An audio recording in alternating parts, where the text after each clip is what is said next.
আল্লাহ রাসূল সাল্লাল্লাহু আলাইহি ওয়াসাল্লাম সর্বপ্রথম মক্কা থেকে হিজরত করে মদিনায় গিয়ে তিনি সিদ্ধান্ত নিলেন যে একটি মসজিদ তিনি নির্মাণ করবেন। তিনি তাই করলেন, মসজিদুন নববী, রাসূলের মসজিদ। এই মসজিদে নববী, যেই মসজিদের দৈর্ঘ্য ছিল 70 গজ, লম্বায় ছিল 70 গজ। মসজিদে নববী এমন একটি মসজিদ তিনি নির্মাণ করলেন, লম্বায় ছিল 70 গজ, প্রস্থে সেটিও সেরকমই ছিল, অর্থাৎ প্রায় 70-এর কাছাকাছি। এই মসজিদটা কেমন ছিল চিন্তা করুন, রাসূলের যুগের মসজিদ কেমন ছিল। এই মসজিদের লাইসা লাহু বাবুন ওয়ালা শাবাকুন, দরজাও ছিল না, জানালাও ছিল না, দরজাও ছিল না, জানালাও ছিল না, এমন একটা মসজিদ আল্লাহ রাসূল নির্মাণ করলেন, অর্থাৎ চতুর্দিকে খোলা। আমাদের বর্তমানে যে আধুনিক ব্যবস্থাপনা, সুন্দর সুন্দর দরজা হবে, সুন্দর জানালা হবে, কিন্তু রাসূলের যুগে প্রাথমিক অবস্থায় এরকম কোন ব্যবস্থা ছিল না। যতটুকু ইট ব্যবহারের প্রয়োজন ছিল, এই ইটগুলো ছিল মাটির তৈরি, মাটি দিয়ে ইট নির্মাণ করে, মাটি দিয়ে ইট তৈরি করে সেই ইটগুলোকে মসজিদে নববীতে ব্যবহার করা হলো।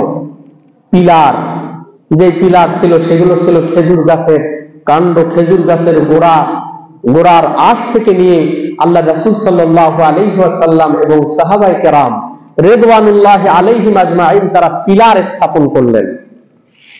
ছাদ কি ছিল? ছাদ ছিল খেজুর পাতা। এই খেজুর পাতার ছাদের মাধ্যমেই সাহাবায়ে কেরামরা প্রচন্ড গরম থেকে নিজেকে বাঁচানোর চেষ্টা করতেন, শীত থেকে নিজেদেরকে বাঁচানোর চেষ্টা করতেন।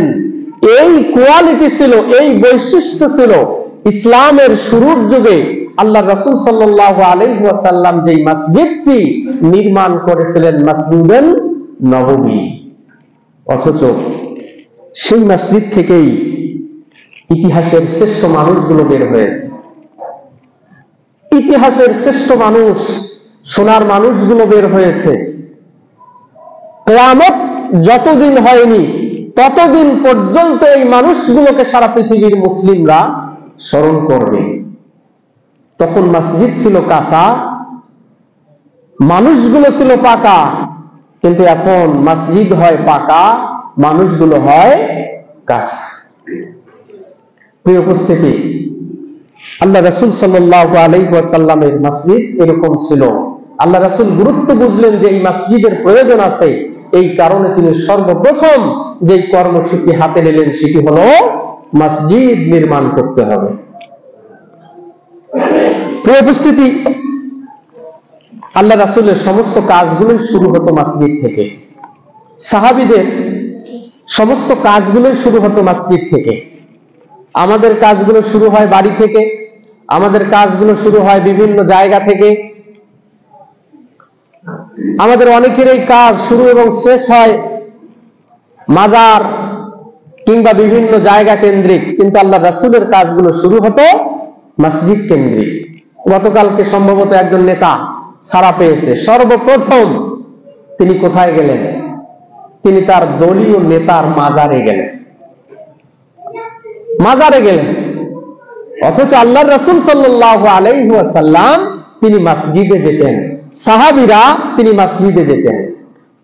এখান থেকে ঢাকা যদি আমি সফর করি, সফরটা শুরু হবে মসজিদ থেকে, আবার ঢাকা থেকে প্রত্যাবর্তন করার পরে সর্বপ্রথম এলাকায় যখন আমি আসব তখন আমার জায়গাটা হবে মসজিদ।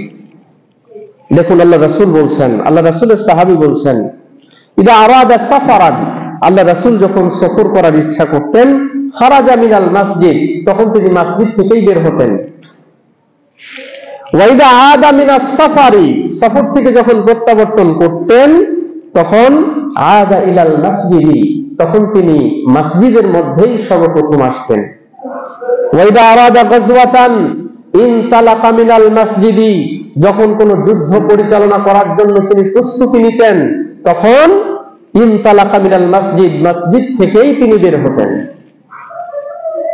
তাহলে আল্লাহ রাসূল সাল্লাল্লাহু আলাইহি ওয়াসাল্লামের কোন কাজ শুরু করার কেন্দ্র ছিল মসজিদ, এবং কোন কাজকে সমাপ্ত করার কেন্দ্র ছিল মসজিদ।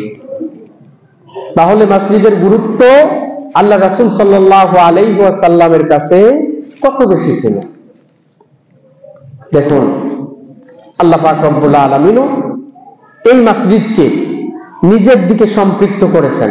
মসজিদের সম্মান এবং মর্যাদা, মসজিদের গুরুত্ব এত বেশি যে আল্লাহ পাক রব্বুল আলামিন বলেন, ওয়া আন্নাল মাসাজিদা লিল্লাহ, নিশ্চয় মসজিদ সমূহ আল্লাহর জন্য, আল্লাহর জন্য মসজিদ। তাহলে মসজিদ সম্মানিত এবং পবিত্রতম জায়গা হওয়ার কারণে আল্লাহ পাক রব্বুল আলামিন সেই সম্মানিত জায়গাকে নিজের দিকে তিনি সম্পৃক্ত করেছেন। ফালা তাদউ মাআল্লাহি আহাদা, সুতরাং সেই আল্লাহ পাক রব্বুল আলামিনের সাথে তোমরা অন্য কাউকে শরীক স্থাপন করো না। ওই মসজিদের ভিতরে আল্লাহ ভিন্ন অন্য কাউকে তোমরা ডাকার চেষ্টা করো না। প্রিয় উপস্থিতি, সুতরাং সেই মসজিদকে নির্মাণ করতে হবে একমাত্র আল্লাহ পাক রব্বুল আলামিনের সন্তুষ্টির জন্য।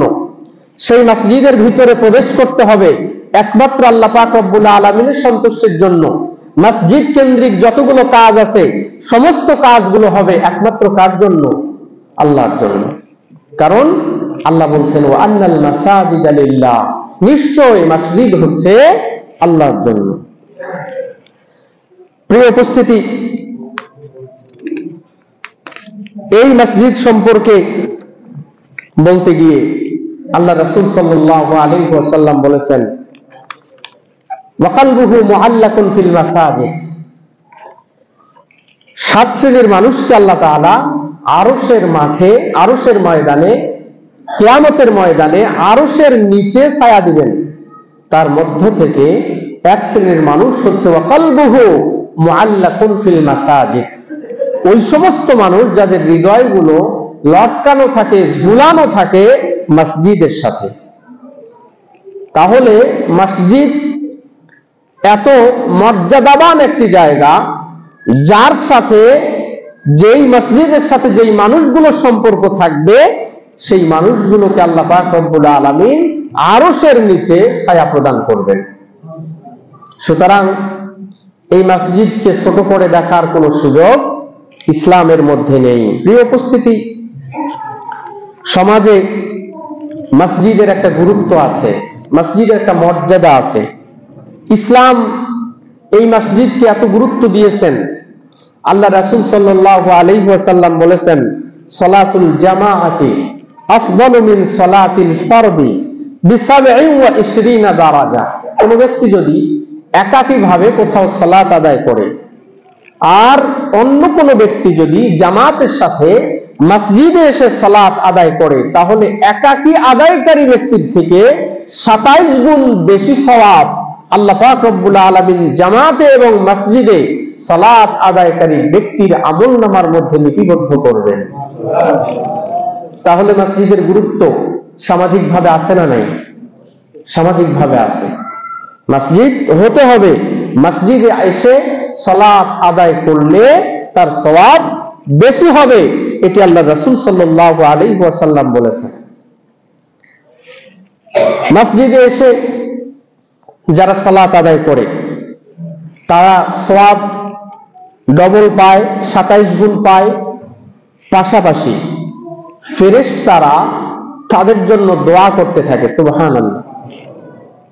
তারা আল্লাহ পাক রব্বুল আলামিনের পক্ষ থেকে রহমত, বরকতের ভাগীদার হয় যারা মসজিদের মধ্যে এসে আল্লাহ পাক রব্বুল আলামিনের জন্য সালাত আদায় করে। দেখুন, আল্লাহ রাসূল সাল্লাল্লাহু আলাইহি ওয়াসাল্লামের গুরুত্বপূর্ণ একটি হাদিস, ইন্নালিল মাসাজিদি আওতাদা, রাসূল বলেছেন, নিশ্চয় মসজিদের জন্য কিছু খুঁটি আছে।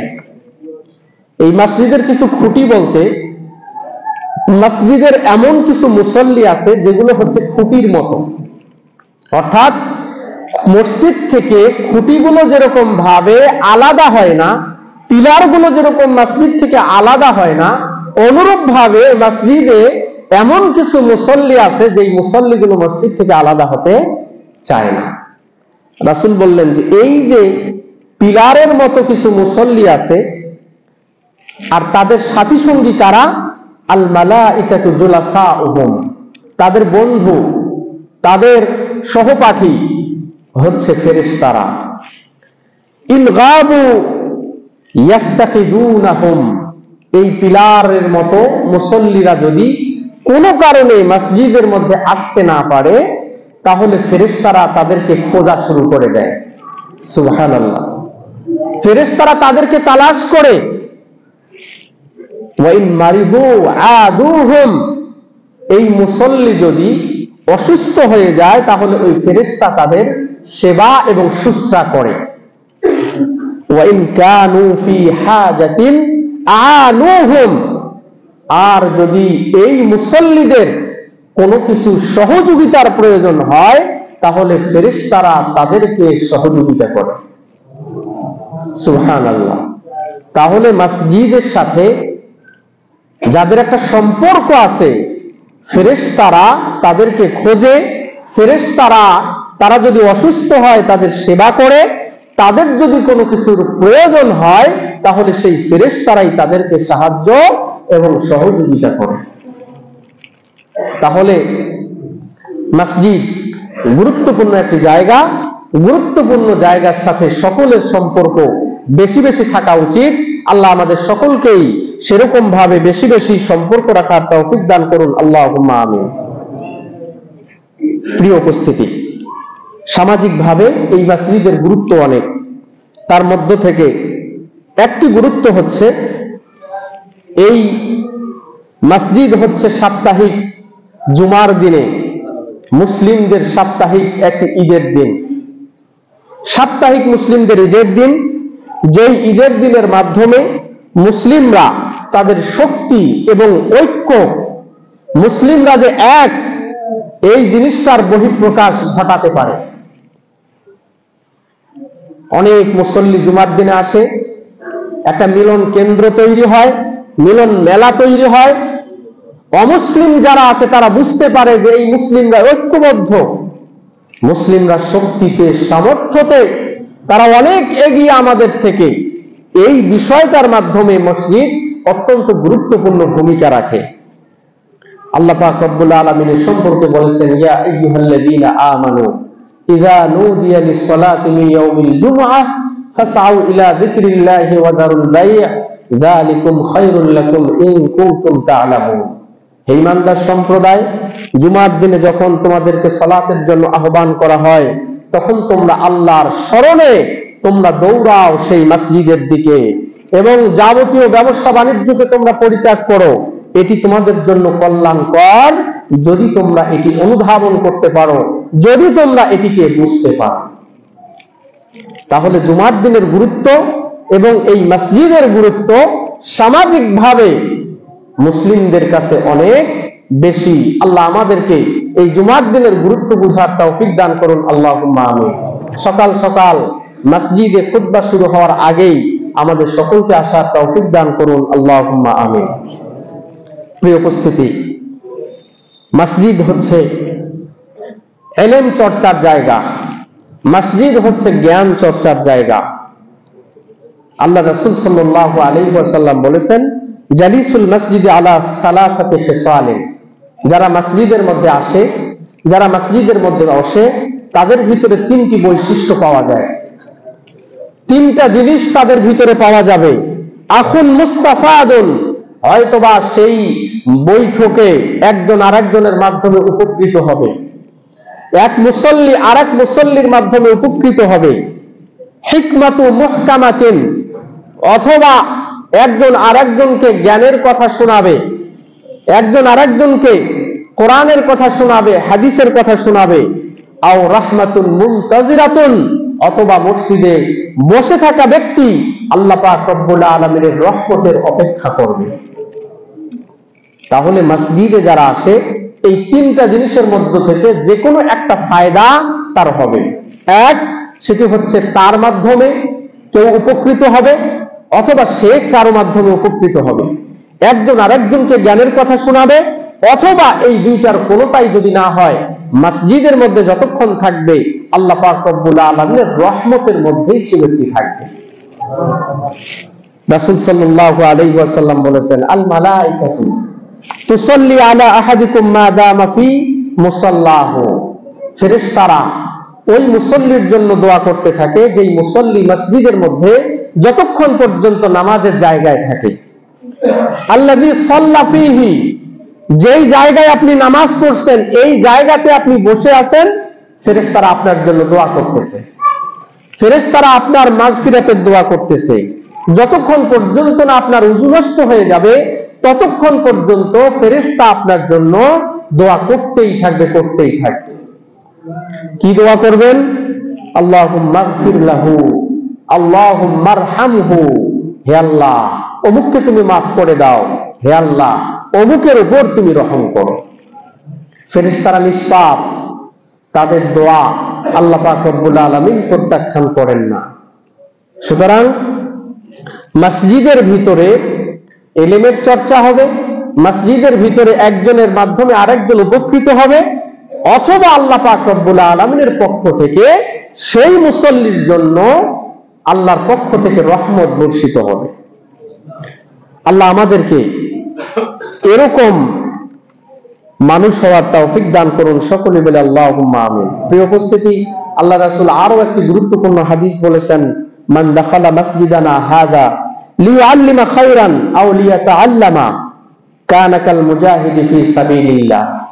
যে ব্যক্তি মসজিদের মধ্যে প্রবেশ করবে ভালো কোনো কিছু শেখার জন্য অথবা শেখানোর জন্য, ভালো কিছু অর্জন করার জন্য অথবা কাউকে অর্জন করাবে, এই মর্মে যদি কোনো ব্যক্তি মসজিদের মধ্যে আসে তাহলে আল্লাহ রাসূল বলেছেন কাল মুজাহিদ ফি সাবিলিল্লাহ, আল্লাহর রাস্তায় যুদ্ধ করলে পরে ওই মানুষটার যেরকম ভাবে সওয়াব হয় অনুরূপ ভাবে আল্লাহ পাক রব্বুল আলামিন তাকে মুজাহিদ হিসাবে যেরকম সওয়াব দেওয়া দরকার আল্লাহ পাক রব্বুল আলামিন সেরকম সওয়াব তাকে প্রদান করবেন।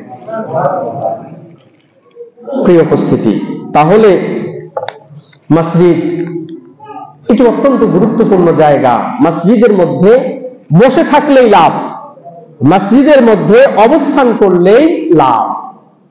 মসজিদ এত গুরুত্বপূর্ণ জায়গা যে মসজিদ এটি হচ্ছে ইলম চর্চার জায়গা, মসজিদ এটি হচ্ছে 5 ওয়াক্ত সালাতের জায়গা, মসজিদ এটি হচ্ছে এমন একটি জায়গা যেখানে বিবাহ শাদী আল্লাহ রাসূল সাল্লাল্লাহু আলাইহি ওয়াসাল্লামের আমলে দেওয়া হতো, বিবাহের অনুষ্ঠান মসজিদের মধ্যে হতো। আল্লাহ রাসূল বলেছেন আলিনু হাযা জাওয়াজ, তোমরা বিবাহের কথা প্রচার করো। বিবাহের একজন আরেকজনের সাথে বিবাহ হবে, আপনার আমার ছেলের বিবাহ হবে, মেয়ের বিবাহ হবে, এটি প্রচার করা বৈধ, আপনি প্রচার করবেন। ওয়াজআলুহু ফিল মাসাজিদ, বিবাহের অনুষ্ঠানটা, বিবাহের আকদ, বিবাহের ছেলে এবং মেয়ের যে বিবাহের যে বিষয়টা ইমাম সাহেবের মাধ্যমে যে বিবাহের অনুষ্ঠানটা হবে, বিবাহ হবে, আল্লাহ রাসূল বলেছেন ওয়াজআলুহু ফিল মাসাজিদ, এটি মসজিদের মধ্যে করো। ওয়াদরিবু আলাইহি বিদ্দুফুফ, এবং দফ এক ধরনের বাদ্যযন্ত্র, ঢোলের মতো, তবে ওটার একদিকে শুধুমাত্র চামড়া থাকে, দুই দিকে নয়। ঢোল আমরা যেটি আমাদের সমাজে পাই এটি দুই দিকেই চামড়া থাকে, দুই দিকেই আঘাত করলে শব্দ হয়, কিন্তু দফ এমন একটি যন্ত্র যেটির শুধুমাত্র একদিকে শুধু চামড়া থাকবে, দুই দিকে থাকবে নয়। এরকম জিনিসকে বাজানো এটি ইসলাম অনুমোদন দিয়েছে। রাসূল সাল্লাল্লাহু আলাইহি ওয়াসাল্লামের যুগেও এটিকে বাজানো হতো। বিবাহ উপলক্ষে আপনার আমার বাড়িতে যদি এটিকে বাজানো হয় তাহলে ইসলাম এটিকে সমর্থন করেছে।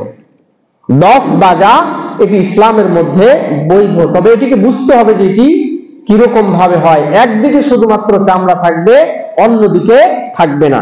প্রিয় উপস্থিতি, তাহলে মসজিদ হচ্ছে বিবাহ পড়ানোর একটি জায়গা। কারণ দেখেন, আপনার পরিবারটা যদি মসজিদ থেকে শুরু হয় তাহলে আশা করা যায় যে আল্লাহ পাক রব্বুল আলামিন সেই পরিবারের মধ্যে বারাকা দান করবেন। আল্লাহ পাক রব্বুল আলামিন এ সম্পর্কে বলেছেন আফামান আসাসা বুনিয়ানাহু আলা তাকওয়া মিনাল্লাহি ওয়া রিদওয়ানিন খায়রুন আম্মান আসাসা বুনিয়ানাহু আলা শাফা জুরফিন হারিন। যে ব্যক্তি তার ঘরের ভিত্তি আল্লাহর তাকওয়া এবং আল্লাহর সন্তুষ্টির উপরে স্থাপন করে, সেই ব্যক্তি উত্তম নাকি ওই ব্যক্তি উত্তম যে তার ঘরের ভিত্তি স্থাপন করে খাদের কিনারায়? তো যারা তার পরিবারটাকে শুরু করলো মসজিদ থেকে, নতুন জীবন শুরু করলো মসজিদ থেকে, আশা করা যায় যে তার পারিবারিক জীবনে, তার দাম্পত্য জীবনে আল্লাহ পাক রব্বুল আলামিন বারাকা দান করবেন। আর যারা বিভিন্ন রকমের অনইসলামিক, বিভিন্ন রকমের গান বাজনার মাধ্যমে, বিভিন্ন রকমের অশ্লীলতার মাধ্যমে তার পারিবারিক জীবনটাকে শুরু করলো, সে ব্যক্তি তো জাহান্নামের কিনারার মধ্যে দাঁড়িয়ে তার পারিবারিক জীবনটাকে শুরু করলো। তাহলে কোন ব্যক্তি উত্তম হবে? অবশ্যই মসজিদ থেকে যেই ব্যক্তি তার পারিবারিক জীবনটাকে শুরু করবে, আশা করা যায় আল্লাহ পাক রব্বুল আলামিন তার পরিবারটাকে সুখ এবং শান্তি দান করবেন। এজন্য বিবাহ শাদীর মধ্যেও, বিবাহের কারণেও, বিবাহের জন্যেও মুসলিম সমাজে মসজিদের গুরুত্ব অনেক। মসজিদ থেকে আমরা আমাদের বিবাহগুলো এখান থেকেই শুরু করার চেষ্টা করি। আল্লাহ আমাদের সকলকেই তৌফিক দান করুন, আল্লাহুম্মা আমিন। প্রিয় উপস্থিতি, তাহলে মসজিদের মধ্যে বিবাহ শাদী বৈধ, এখান থেকেও আপনি বিবাহের অনুষ্ঠান করতে পারেন। দেখেন, রাসূল সাল্লাল্লাহু আলাইহি ওয়াসাল্লামের যুগে মসজিদটা এতই গুরুত্বপূর্ণ ছিল যে মসজিদের ভিতরেই যাবতীয় বিচার কার্য সম্পাদন করা হতো। রাসূল সাল্লাল্লাহু আলাইহি ওয়াসাল্লামের যুগে শরীয়ত সম্মত, শরীয়তের যতগুলো ফয়সালা, যতগুলো সিদ্ধান্ত দেওয়া দরকার, সামাজিক ভাবে যত অবক্ষয়, যত ধরনের ফয়সালা দেওয়া দরকার, এটি ছিল মসজিদ কেন্দ্রিক। অর্থাৎ মসজিদ থেকেই এই ফয়সালাগুলো আল্লাহ রাসূল সাল্লাল্লাহু আলাইহি ওয়াসাল্লাম করতেন। অনুরূপভাবে রাসূল সাল্লাল্লাহু আলাইহি ওয়াসাল্লামের যুগে মসজিদে ইসলামিক সাংস্কৃতিক অনুষ্ঠান করা হতো। হাসান বিন সাবিত রাদিয়াল্লাহু তাআলা আনহুকে কবিতা আবৃত্তি করার জন্য আল্লাহ রাসূল সাল্লাল্লাহু আলাইহি ওয়াসাল্লাম মসজিদের মধ্যেই নির্দেশ দিতেন।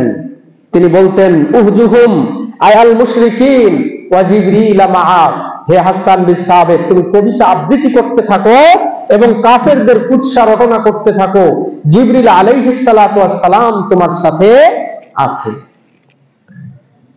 তাহলে মসজিদে আপনি বিবাহ পড়াতে পারবেন। মসজিদের ভিতরে সামাজিক ভাবে যদি এমন কোনো বিচার কার্যের প্রয়োজন হয়, সেই কাজটাও মসজিদের ভিতরে আপনি করতে পারবেন। ইসলামিক সাংস্কৃতিক অনুষ্ঠান যদি করতে হয়, সেটিও আপনি মসজিদের ভিতরে করতে পারবেন। মসজিদের ভিতরে খাওয়া দাওয়া এবং ঘুমানো, আল্লাহ রাসূল সাল্লাল্লাহু আলাইহি ওয়াসাল্লাম খাওয়া দাওয়ার ব্যবস্থা করতেন মসজিদে নববীতে আহলুস সুফফা, সুফফাবাসীদের জন্য। মসজিদের ভিতরেই এই আহলুস সুফফা তারা ঘুমাতো, তারা খাওয়া দাওয়া করত। কেন? তাদের বাড়ি ঘর ছিল না, তাদের খাওয়া দাওয়ার অন্য কোনো জায়গা ছিল না। এই মসজিদের ভিতরেই তাদের এই কাজগুলোকে আল্লাহ রাসূল সাল্লাল্লাহু আলাইহি ওয়াসাল্লামের আমলে এগুলোকে পরিচালিত করা হতো। তাহলে আমরা এক কথাই বলতে পারি, ফাল মসজিদু বাইতুন মান লা বাইতা লাহু, যার বাড়ি নাই তার বাড়ি হচ্ছে মসজিদ।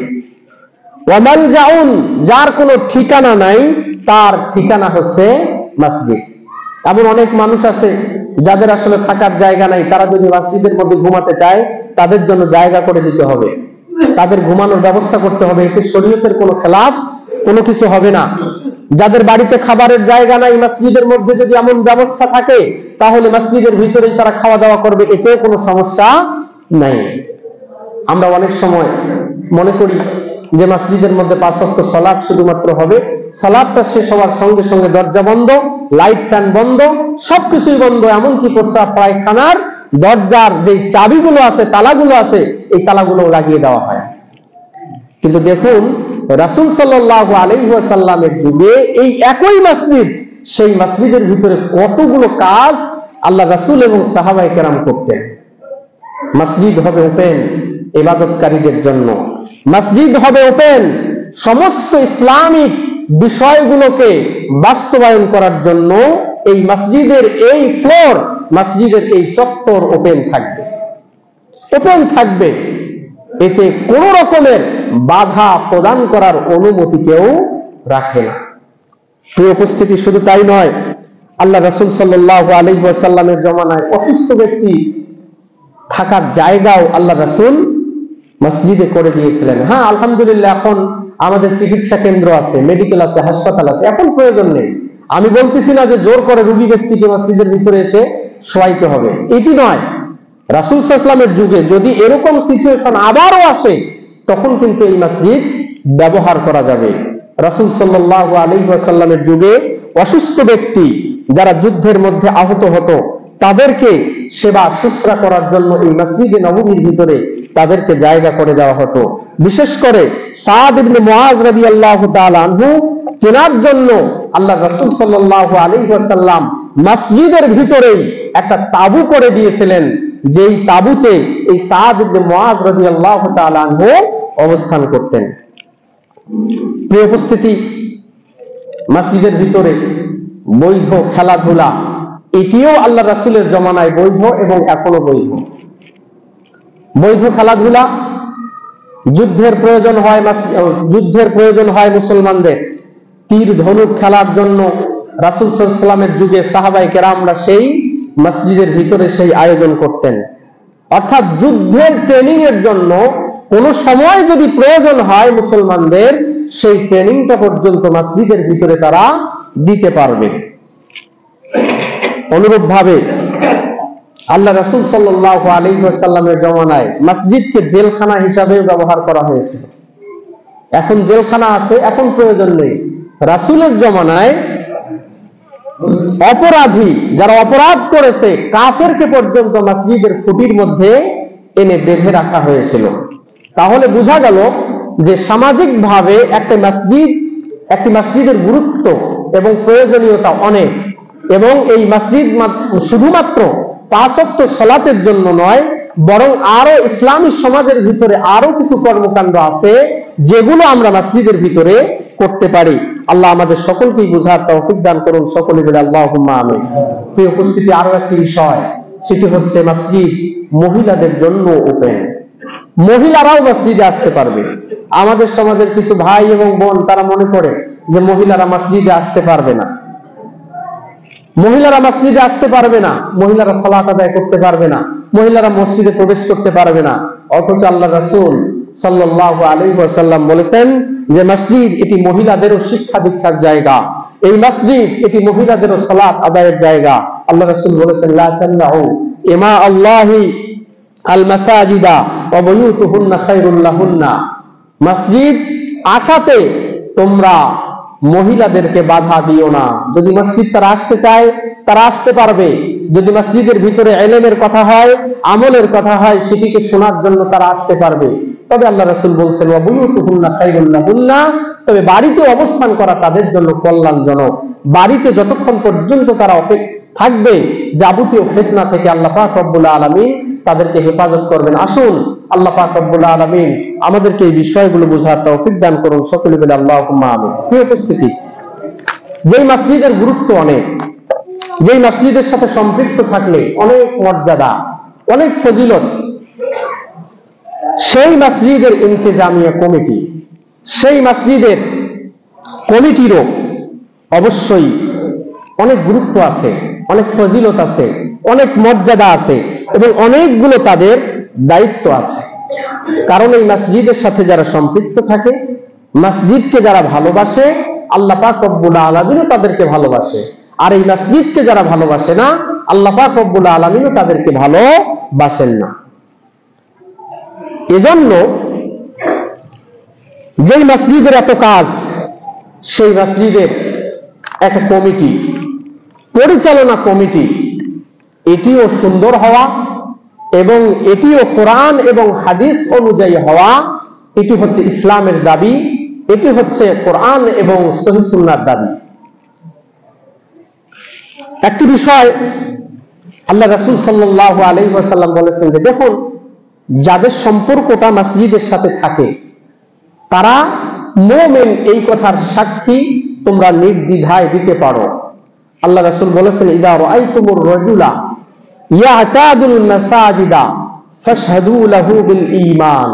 হে সাহাবীরা, তোমরা যদি দেখো যে কোনো মানুষের সম্পর্ক মসজিদের সাথে আছে, মসজিদের মধ্যে যাওয়া আসা করে, মসজিদে সালাত আদায় করে, মসজিদের খোঁজ খবর রাখে, ফাশহাদু লাহু বিল ঈমান, তোমরা নির্দ্বিধায় সাক্ষী দিতে পারো সেই ব্যক্তিটা হচ্ছে মুমিন। প্রিয় উপস্থিতি, সাধারণ আপনি ইবাদত করলেন, এটির মাধ্যমেই আপনার একটা সার্টিফিকেট অর্জন হলো যে আপনি ঈমানদার, আপনি মুমিন। আর এই ইবাদতগুলোর জন্য যারা ব্যবস্থা করে, যারা সার্বিক তত্ত্বাবধান করে, যারা দেখভাল করে, অবশ্যই তাদের মর্যাদা আরো উপরে। কারণ তারা তো শুধুমাত্র ইবাদত করে না, বরং তারা ইবাদতের একটা পরিবেশ তৈরি করে দেয়। তাহলে ইবাদতের পরিবেশ যারা তৈরি করে দেয়, নিঃসন্দেহে তাদের মর্যাদা আরো অনেক উপরে হবে। কারণ তারা পরিষ্কার পরিচ্ছন্নতার ব্যবস্থা করে, তারা এখানে বিদ্যুতের ব্যবস্থা করে, পানির ব্যবস্থা করে, আরো যতগুলো মসজিদ কেন্দ্রিক কাজ আছে এগুলো সুষ্ঠুভাবে কিভাবে হয় এগুলোর দেখভাল করে। সুতরাং এদের মর্যাদাও অনেক বেশি। তবে এই সব বিষয়গুলো দেখভাল করলে যেরকম ভাবে একজন মানুষ আল্লাহ পাক রব্বুল আলামিনের কাছে মর্যাদাবান হতে পারে, অনুরূপ ভাবে এগুলোর দায়িত্ব নেওয়ার পরে এগুলো অবহেলা করলে এটি আরো আপনার আমার জাহান্নামে যাওয়ার কারণ হতে পারে। কারণ আল্লাহ রাসূল বলেছেন, কুল্লুকুম রাইন ওয়া কুল্লুকুম মাসউলুন আন রাইয়াতিহি, তোমরা প্রত্যেকেই দায়িত্বশীল, আর এই দায়িত্বের ব্যাপারে তোমাদেরকে জিজ্ঞাসা করা হবে। আপনি মসজিদের দায়িত্বশীল, আপনাকে এই দায়িত্ব সম্পর্কে জিজ্ঞাসা করা হবে।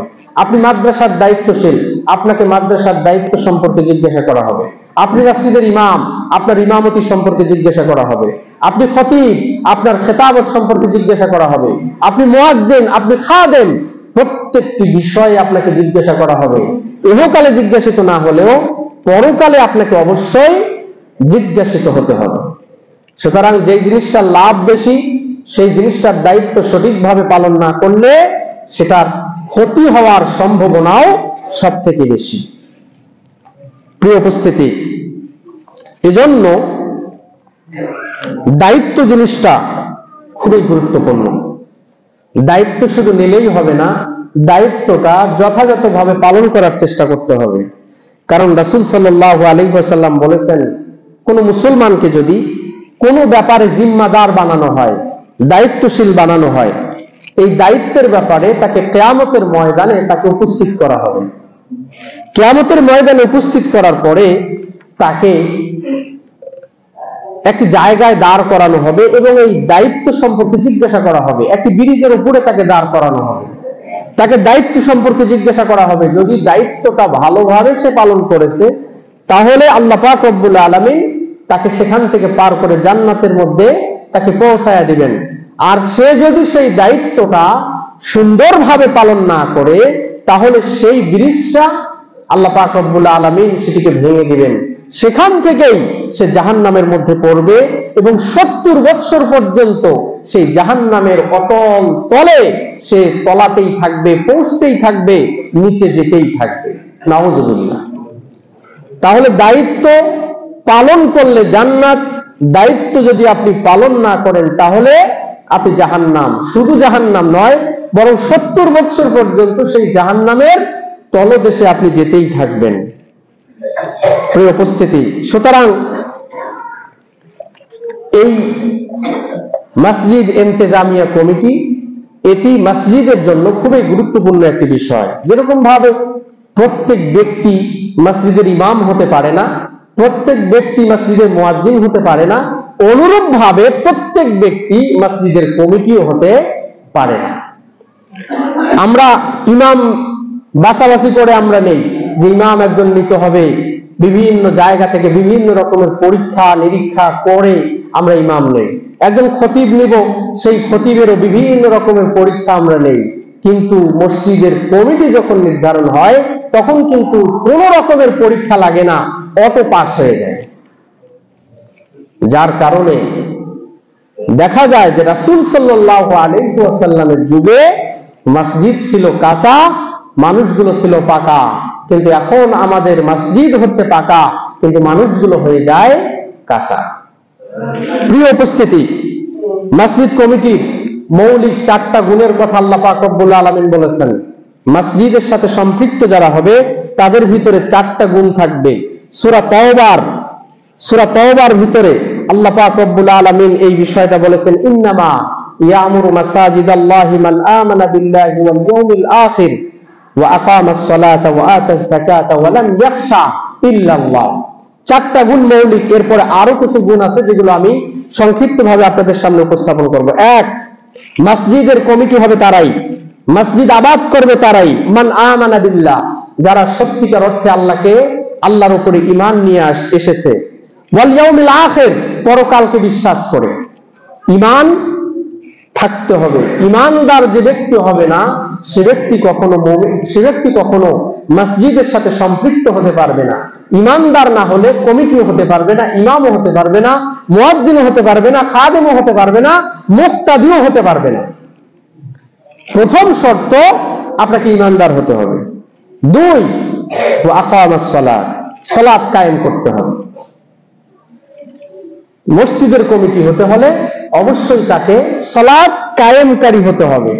সালাত কায়েম কিভাবে হয় সামনে আমি সংক্ষিপ্তভাবে বলবো। ওয়া আতাজ যাকাতা, যাকাত যদি ফরজ হয় তাহলে যাকাত দিতে হবে। যারা যাকাত দেয় না, টাকা পয়সা আছে কিন্তু যাকাত দেয় না, তারা মসজিদের কমিটি হওয়ার যোগ্য নয়, তারা মসজিদের ইমাম হওয়ার যোগ্য নয়, তারা মসজিদের খাদেম হওয়ার যোগ্য নয়, তারা মসজিদের মুয়াজ্জিন হওয়ার যোগ্য নয়। তাহলে 1, ঈমান থাকতে হবে, 2, নামাজ পড়তে হবে, নামাজ কায়েম করতে হবে, 3 হচ্ছে যাকাত দিতে হবে। 4 নম্বর গুণ হচ্ছে ওয়ালাম ইয়াখশা ইল্লাল্লাহ, সে আল্লাহ ছাড়া অন্য কাউকে আর ভয় করবে না। আমাদের অনেক ভয় আছে, নেতার ভয় আছে, নেত্রীর ভয় আছে, কত রকমের ভয় আছে। কোনো ভয় তার থাকা যাবে না।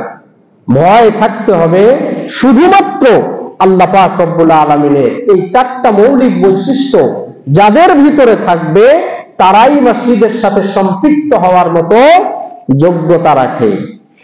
দেখুন, মসজিদকে আবাদ করার জন্য 4 শ্রেণীর মানুষ হচ্ছে পিলার, 4টা শ্রেণীর মানুষ হচ্ছে পিলার। 1, ইন্তেজামিয়া কমিটি, মসজিদ পরিচালনা পরিষদ। 2, ইমাম। 3 হচ্ছে মুয়াজ্জিন এবং 4 নম্বর হচ্ছে মুক্তাদি। এই 4 শ্রেণীর মানুষের মাধ্যমে একটি মসজিদ পরিচালিত হয়। এর মধ্য থেকে এই 4 শ্রেণীর মানুষের জন্য এই 4টি বৈশিষ্ট্য থাকতে হবে। এর মধ্য থেকে প্রথম শ্রেণী যিনি, তারা হচ্ছে মসজিদ কমিটি। এই কমিটি যদি স্ট্রং হয় বাকি 3 শ্রেণীর মানুষ স্ট্রং হবে। এই প্রথম শ্রেণীর মানুষ যদি শক্তিশালী হয়, ইমানদার হয়, বাকি 3 শ্রেণীর মানুষ ইমানদার হবে আশা করা যায় ইনশাআল্লাহ। কারণ মসজিদ কমিটি যদি শক্তিশালী হয়, একজন ভালো ইমাম আসবে, একজন ভালো খতিব আসবে, একজন ভালো মুয়াজ্জিন আসবে, একজন মানুষ যখন সালাত আদায় করতে আসবে যাবতীয় সুযোগ সুবিধা সহ মসজিদের পরিবেশ দেখেই মুক্তাদিও ভালো হবে ইনশাআল্লাহ। তাহলে এই যাবতীয় বিষয়গুলোকে দেখভাল করার জন্য গুরুত্বপূর্ণ যেই শ্রেণী আছে সেই হচ্ছে মসজিদ ইন্তেজামিয়া কমিটি। কিন্তু দেখা যায় আমাদের সমাজের মধ্যে এই শ্রেণীটা অত্যন্ত দুর্বল থাকে, যার কারণে আমরা যাবতীয় সমস্যার সম্মুখীন হই। এই বিষয়গুলো আমাদের প্রত্যেককেই বুঝতে হবে। আল্লাহ আমাদের সকলকেই বোঝার তৌফিক দান করুন, আল্লাহুম্মা আমিন। প্রিয় উপস্থিতি, মসজিদের সাথে সম্পৃক্ত বিষয়গুলো যদি আলোচনা করি দীর্ঘ সময় লাগবে। মোটামুটি 7টা পয়েন্ট আপনাদের সামনে আলোচনা করা যেতে পারে। 1, মসজিদ ইন্তেজামিয়া কমিটি তাদেরকে নির্বাচন করা এবং তাদের যে গুণাবলীগুলো আছে এই গুণাবলী সম্পর্কে আলোচনা করা। 2, মসজিদে যে সমস্ত ব্যক্তিবর্গ দায়িত্ব পালন করে, খতিব, ইমাম, মুয়াজ্জিন, খাদেম, তাদেরকে কিরকম ভাবে নির্বাচিত করতে হবে, তাদেরকে কিরকম ভাবে দায়িত্ব দিতে হবে এ সম্পর্কে আলোচনা করা উচিত। 3 নম্বর হচ্ছে মসজিদের সাথে সম্পৃক্ত ব্যক্তি, দায়িত্বশীল ব্যক্তিদের সাথে আমাদের মুসল্লিদের আচরণ কিরকম হবে সে সম্পর্কে আলোচনা করা যেতে পারে। এরপরে হচ্ছে মসজিদ নির্মাণ সংক্রান্ত যতগুলো বিষয় আছে, এই নির্মাণ সংক্রান্ত বিষয়ে কি কি সতর্কতা অবলম্বন করে আমাদের নির্মাণ করতে হবে এ সম্পর্কেও আমাদের আলোচনার প্রয়োজন আছে। কারণ হচ্ছে মসজিদ কমিটি যখন আসে আবেগে অনেক কিছু করে বসে, সেটা শরীয়তে থাকুক আর না থাকুক। আমাদের মসজিদের কথা বলতেছি না, অন্য অনেক বিভিন্ন মসজিদ আছে যে আবেগের মধ্যে বিভিন্ন রকমের দামি দামি টাইলস নিয়ে এসে মসজিদের মধ্যে লাগালো, বিভিন্ন রকমের ভিআইপি কার্পেট মসজিদের মধ্যে নিয়ে আসলো, বিভিন্ন রকমের আলোকসজ্জা, বিভিন্ন রকমের লাইটিং, মনে হচ্ছে যেন ওরসের বাড়ি, বিভিন্ন ঝাড়বাতি, বিভিন্ন রকমের আলোকসজ্জা, এগুলোর মাধ্যমে আবেগে অনেক কমিটি টাকার গরম দেখায় এগুলো করে ফেলে, শরীয়তের দিকে তাকানোর চেষ্টা করে না। এজন্য নির্মাণ সংক্রান্ত এবং খরচ সম্পর্কিত যতগুলো বিষয় আছে এই সম্পর্কেও তাদের ধারণা থাকা উচিত। প্রিয় উপস্থিতি, এরপরে হচ্ছে মসজিদের সাধারণ কিছু সমস্যা, সেই সমস্যাগুলো নিয়েও আলোচনা করা যেতে পারে। যেরকম মসজিদের লাইট, মসজিদের ফ্যান, মসজিদের মাইক এবং আরো আনুষঙ্গিক যে বিষয়গুলো আছে এই বিষয়গুলো সম্পর্কেও আলোচনা করতে হয়। প্রিয় উপস্থিতি, মসজিদ কমিটির সাধারণ জনগণের সাথে তাদের আচরণ কিরকম হবে, তাদের সম্পর্কটা কিরকম হবে এ সম্পর্কেও আলোচনার প্রয়োজন। এরপরে মসজিদ যারা আবাদ করবে, রাসূল সাল্লাল্লাহু আলাইহি ওয়াসাল্লামের কিছু দিক নির্দেশনা আছে, সেই নির্দেশনাগুলো সম্পর্কেও আলোচনা করা যেতে পারে। মানে বিষয়টা হচ্ছে অনেকগুলো বিষয় মসজিদের সাথে সম্পৃক্ত, এই কারণে অনেকগুলো বিষয় আমাদের ধারাবাহিকভাবে আলোচনার প্রয়োজন আছে। আমরা আজকে একটি বিষয় সংক্ষিপ্তভাবে টাচ দিব, আর বাকি বিষয়গুলো পর্যায়ক্রমে আমরা আলোচনা করার চেষ্টা করব। আল্লাহ আমাদের সকলকে তৌফিক দান করুন, সকলে বলে আল্লাহুম্মা আমিন। প্রিয় উপস্থিতি, মসজিদের কমিটি নির্ধারণের ক্ষেত্রে আমাদেরকে সবসময় মনে রাখতে হবে যে এমন মানুষকে নির্বাচিত করতে হবে যারা ইসলামকে প্রাধান্য দেয়, যাদের কাছে ইসলামটাই হচ্ছে মুখ্য, অন্য কোনো কিছু মুখ্য নয়। ইসলাম এবং দ্বীনি শিক্ষা দীক্ষা এই বিষয়টাকে যারা প্রাধান্য দেয় তাদেরকেই মসজিদ কমিটিতে নিয়ে আসতে হবে। এবং তাদের ভিতরে যে গুণগুলো থাকবে, মৌলিক গুণ তো আল্লাহ তাআলা কোরআনের মধ্যে বলেছেন, 4টা গুণের কথা আপনাদেরকে বললাম, পাশাপাশি আরো কিছু গুণ আছে যে গুণগুলো এগুলো কোরআন এবং হাদিস সম্মত, এই গুণগুলো তাদেরকে অর্জন করতে হবে, তা না হলে তাদেরকে মসজিদ কমিটিতে রাখার কোনো সুযোগ নেই। প্রিয় উপস্থিতি, সংক্ষিপ্তভাবে আমি বলছি, মসজিদ কমিটিতে যারা আসবে, কমিটির সকল সদস্য শরীয়ত সম্মত, শরিয়ার বিধান, ইসলামী শরিয়া তারা পালন করে এরকম লোককে মসজিদে নিয়ে আসতে হবে। যদি আমরা উপকৃত হতে চাই, মসজিদ যদি সত্যিকার অর্থে মসজিদ ভিত্তিক যে সমাজটা আছে এই সমাজটাকে যদি আমরা সুন্দর করতে চাই, তাহলে এরকম লোককে নিয়ে আসতে হবে। এক, কমিটির সকল সদস্য শরিয়াকে মান্য করবে। দ্বিতীয় নম্বর হচ্ছে কমিটির সকল সদস্য ধর্মীয় বিষয় সম্পর্কে তাদের জানা থাকতে হবে, কোনটা ধর্ম আর কোনটা অপসংস্কৃতি, কোনটা ধর্ম আর কোনটা ধর্ম নয়, এ সম্পর্কে তাদের একটা জ্ঞান থাকবে। এরপরে গুরুত্বপূর্ণ যে বিষয় সেটি হচ্ছে কমিটির সদস্য তারাই হবে যারা বছরের 365 দিন ফজরের সালাতটা জামাতের মধ্যে এসে পড়ার মতো মন মানসিকতা রাখবে। কমিটিতে তারাই থাকবে যারা, অন্য নামাজের কথা বলিনি, সব থেকে কঠিন যে নামাজ সেটি হচ্ছে ফজরের সালাত।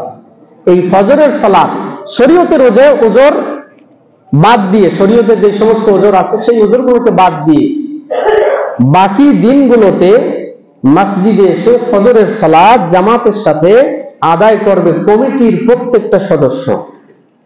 ফজরে যদি কেউ অনুপস্থিত থাকে তাহলে সভাপতি হোক কিংবা সেক্রেটারি হোক তার কাছে নোটিশ পাঠাতে হবে যে আপনি আজকে ফজরের সালাতের মধ্যে কেন আসেননি।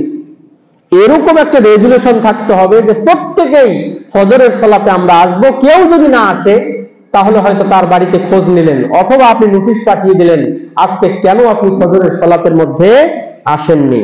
প্রিয় উপস্থিতি, কমিটির প্রত্যেকটা সদস্য কোরআনুল কারীম তেলাওয়াত করবে, জানবে, বুঝবে, অর্থ পড়বে এবং মুখস্থ করার চেষ্টা করবে। এরপরে কমিটির কোন সদস্য যদি কোরআনুল কারীম তেলাওয়াত করতে না পারে, তাহলে তাকে অবশ্যই কোরআন কিভাবে শেখা যায় এই ব্যাপারে তাকে চেষ্টা এবং প্রচেষ্টা চালিয়ে যেতে হবে।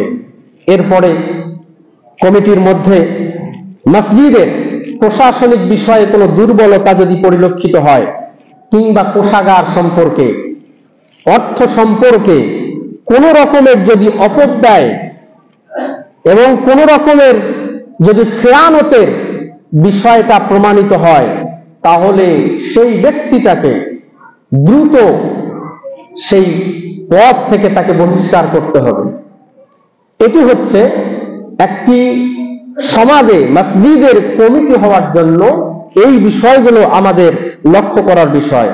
প্রিয় উপস্থিতি, এরপরে কমিটিতে ওই সমস্ত ব্যক্তি আসবে, যদি ইমাম সাহেব, মুয়াজ্জিন সাহেব, মসজিদের সাথে সম্পৃক্ত ব্যক্তি কোন রকমের অপ্রত্যাশিত ঘটনা কিংবা আল্লাহ পাক রব্বুল আলামিন যদি কোনো প্রয়োজন তাদের সামনে দেয়, প্রয়োজনের সম্মুখীন যদি হয়, তাহলে মসজিদ থেকে ইমাম সাহেব, খতিব সাহেব কিংবা মসজিদের সাথে যারা সম্পৃক্ত আছে তাদেরকে আর্থিকভাবে সহযোগিতা করা, প্রাতিষ্ঠানিকভাবে সহযোগিতা করা, এই বিষয়গুলো তাদের মন মানসিকতায় থাকতে হবে। এরপরে কমিটির সকল সদস্যের দাড়ি রাখা বাধ্যতামূলক করতে হবে। বাড়ির সকল সদস্যদেরকে নামাজের জন্য মসজিদে নিয়ে আসার মতো চিন্তা ভাবনা যাদের থাকবে, তারাই কেবলমাত্র মসজিদের মধ্যে আসবে। পাড়া প্রতিবেশীর মৃত্যুতে সেই মসজিদ কমিটি বিভিন্ন রকমের দায়িত্ব পালন করবেন।